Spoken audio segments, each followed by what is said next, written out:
Everyone, I'm Dr. Dash, a general endoscopic surgeon, and I am welcome you all to my another video. And today I am going to discuss on some basic questions that will be encountered in your examination of an hydrocele, and that question should be in your mind after you find any swelling with scrotal swelling that is translucent or fluctuant. Okay, in my previous video, I have discussed some questions history taking like inspection findings, the palpation findings, and some basic methods of palpation. So I request everyone to go through the previous videos that will help to demonstrate this video more appropriately.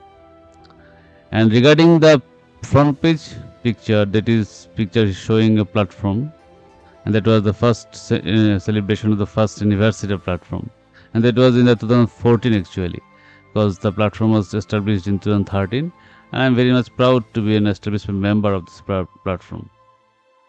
And these days I am a governing council member of this group. And regarding that group is run by the doctor, that is of the doctors, by the doctors, and for the doctors as well as medical students. And this is the largest and the oldest group, such group for medical students and doctors.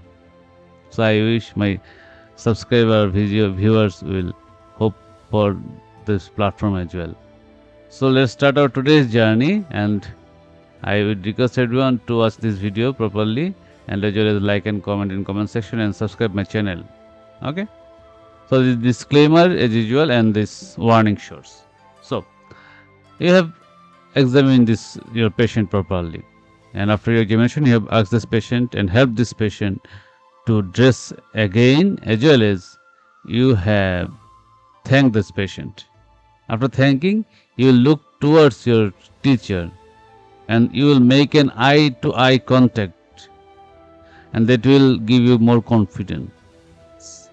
And your teacher will ask question, and regarding the questions, usually he or she will start by asking that what is your clinical diagnosis.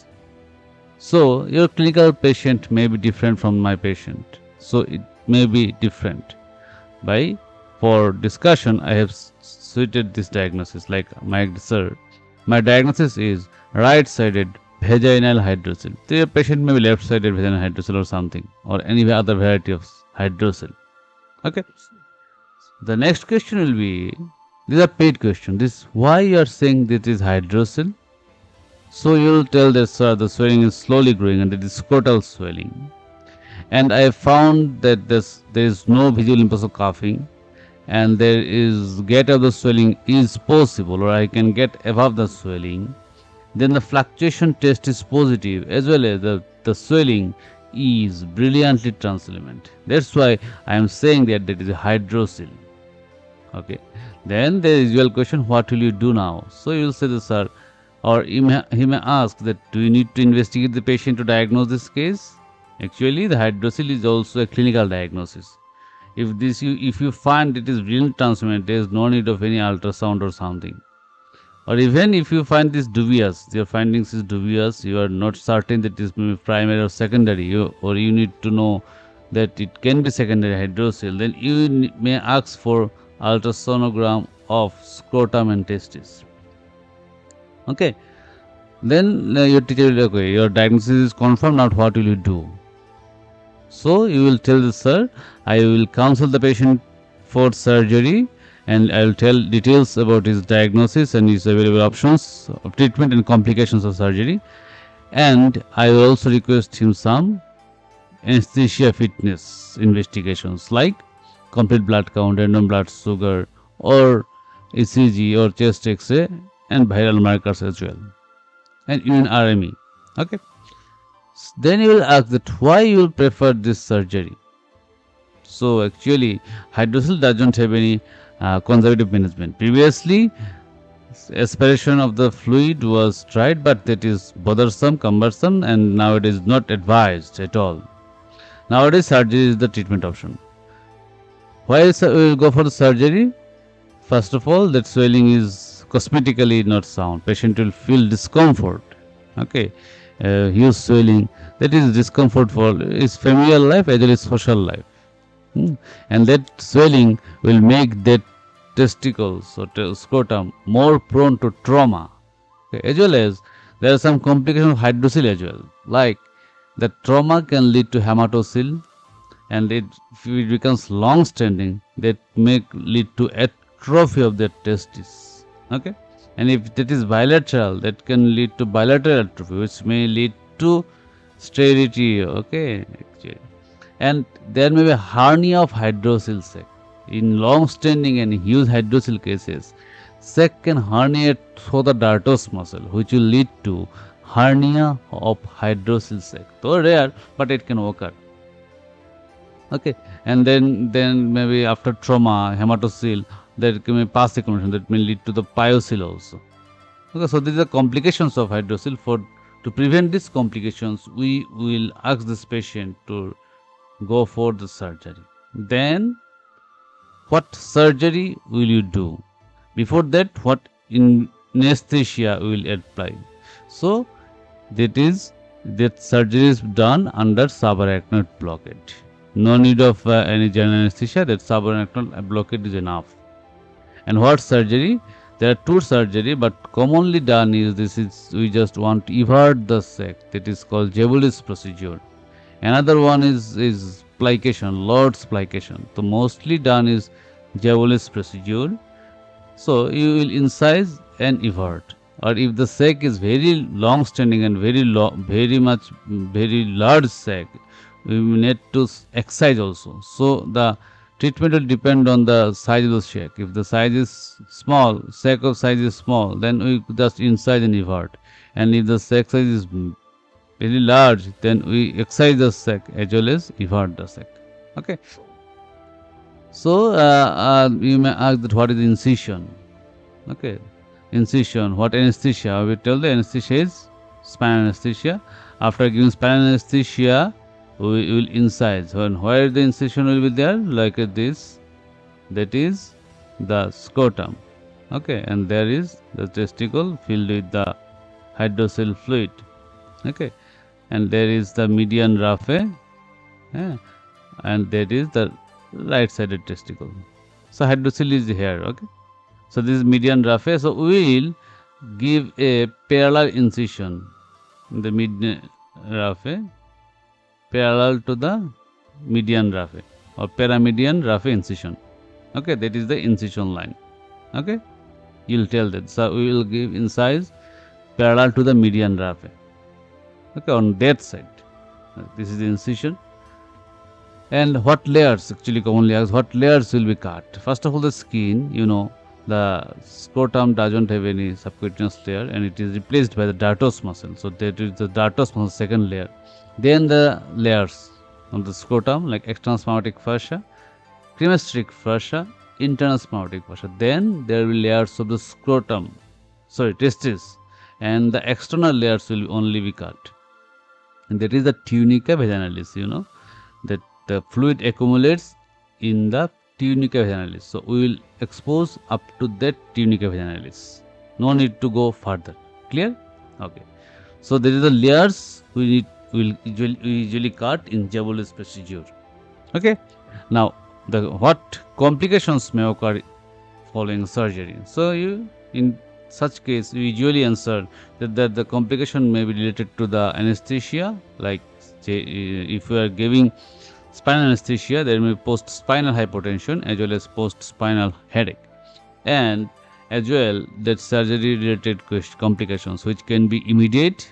Immediate complications are bleeding, first of all, primary hemorrhage, or injury to the adjacent structures. Anywhere, these complications, answering of these complications are similar. Immediate complications are the primary hemorrhage, that you will cut the vessels, the hemostasis will not be done, there is bleeding, and then there will be injury to the adjacent structures. Okay, and what surrounding structure and there will be delayed complications like infection, secondary hemorrhages, or recurrence also. Okay, these are the complications of the surgery. And the prognosis is very good and there is no need of any follow-up. Okay, so these things are very basic questions that will be asked or you will face in your examination by your teachers. Now some basic theory regarding the classification of the hydrocele you should know. Like the hydrocele can be primary as well as secondary. So what is primary? Primary, that means the disease of that organ anywhere. If the disease of that organ, that is called primary disease. And if the disease is due to patent process venalis, that is the primary hydrocele.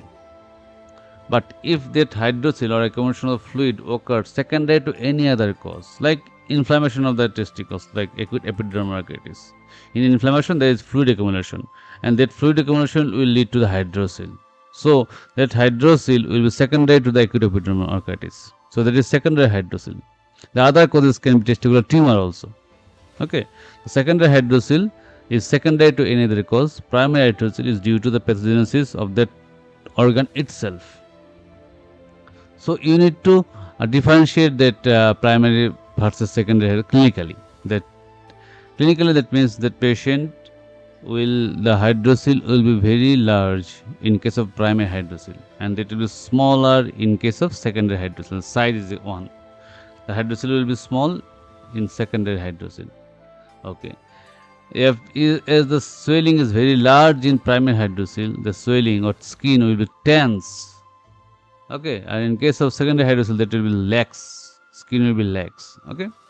And we cannot palpate the testicles or epididymis separately in case of primary hydrocele because that is filled up with fluid. And in case of secondary hydrocele, it is small and less fluid, so we cannot palpate. We can palpate testicles in secondary hydrocele. So these 3 points are more important to differentiate the primary hydrocele from secondary hydrocele. So now the question will be, what are the primary hydrocele? There are 4 types of primary hydrocele. One is, there is the picture, and you see that picture is showing this is the vaginalis layers of the testicle. Okay, and there is the communication. Okay, and that communication is communication with the abdominal cavity, peritoneal cavity. That has the communication with the peritoneal cavity through the deep ring. That is called congenital hydrocele. Okay. Another variety is that swelling is up to the deep ring. Okay. There is communication, but the communication with the peritoneal cavity is abolished. Okay. In the deep ring. So there is no communication with the deep through the peritoneal cavity because it is obliterated at the deep ring. But the swelling is inguinoscrotal, and that is called infantile. Okay, infantile hydrocele. And that is the most common thing we found. That is the vaginal hydrocele. So the swelling is entirely in the process venalis, but tunica vaginalis layer. The swelling will be scrotal swelling, completely scrotal swelling. The gate of the swelling will be possible, and the swelling will be enormously enlarged. So that is vaginal hydrocele. Okay, vaginal, that means tunica vaginalis. Okay, and another one is the swelling is obliteration in the upper portion here as well as in the lower portion. That's the swelling in the chordal structure. So it is called encysted hydrocele of the cord. Okay, so if I look at the pictures, the first picture, okay, so that swelling has communication with the abdominal cavity through the deep ring. So that swelling will reduce. As we know, the hernia reduces. Even that congenital hydrocele will say that, patient will say that, yes, the swelling enlarges while patient works, but while he sleeps, the swelling diminishes. So that will be reducible swelling. Okay, because while he will sleep, the fluid accumulated here will go through the peritoneal cavity through the deep ring. So the history will be as same as the hernia history. In case of the second picture, the swelling will be inguinoscrotal. the swelling will be inguinoscrotal, from the deep ring up to the bottom of the scrotum, and this will complete swelling. And but on history, the patient will say that there is no reduction of the size. While you sleep down, that swelling will not decrease or diminish in size, because there is obliteration, there is no communication. The communication is obliterated at the deep ring. Okay, so congenital and infantile hydrocele both will present as hernia. The swelling will be inguinoscrotal. That vaginal hydrocele swelling, that swelling will be completely scrotal, and get out the swelling will be possible. In congenital and infantile hydrocele, the get out the swelling will not be possible. So we cannot get above the swelling, because that swelling is inguinoscrotal, as well as in congenital, the swelling has the communication with the petrol cavity.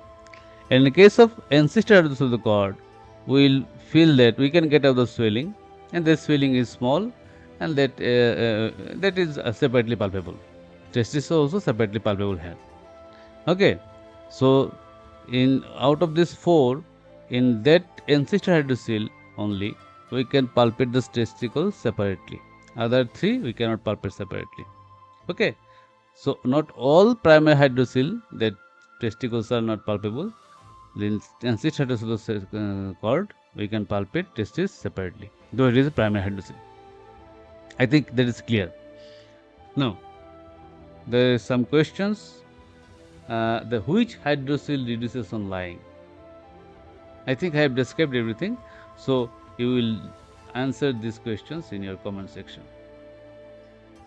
Okay, and what is the treatment of that? And another question is, hydrocele that doesn't reduces, but swelling is inguinoscrotal. Like, which hydrocele doesn't reduces, but swelling is inguinoscrotal? I think you guys have gone through the lecture and you can answer this. And if you know the answer, you can write the answers in my comment section. I would request everyone. Okay, so ancient hydrocele of the cord, you guys know that central portion of the vaginal hydrolysis is remain patent. The upper and lower parts are obliterated, and that is the cord, and the lower portion is obliterated, upper portion is obliterated. Okay, so if we give traction over the testes, gentle traction, so that swelling will move downwards and mobility will be less. Okay, the swelling is to the cord structure. So first of all, we'll assess the mobility. The swelling will be more mobile. Okay, and then we will pull downwards the testis. Okay, and again we will look that on inspection, we will look that the swelling is coming downwards. Okay, as well as we will move for the mobility. Look for the mobility, then mobility will be less. That is called traction test. The test is done to clinically diagnose the encysted hydrocele of the cord. Okay. So this hydrocele can be differentiated, classified according to the communication. That can be communicating hydrocele, like that is congenital hydrocele, that is communicating. The other classifications of the hydroceles, like everything, vaginal, infantile, ancestor hydrocele of the cord, all are non-communicating. Only congenital hydrocele is communicating hydrocele. Clear? And this is one of the lymphatic filariasis, secondary hydrocele cause. Okay, filariasis, the huge hydrocele occurs. Okay. So I think I tried to discuss hydrocele in my way, and you guys know now that what is primary hydroceles, how to differentiate it from secondary hydrocele, or how to differentiate congenital from inguinal, infantile or vaginal hydrocele, as well as how to diagnose ancestor hydrocele of the cord. I think that discussion will be helpful for you, and if you find that helpful, I request, as like previously, to subscribe my channel and comment in comment section. So thank you very much for watching. Hope to see you again.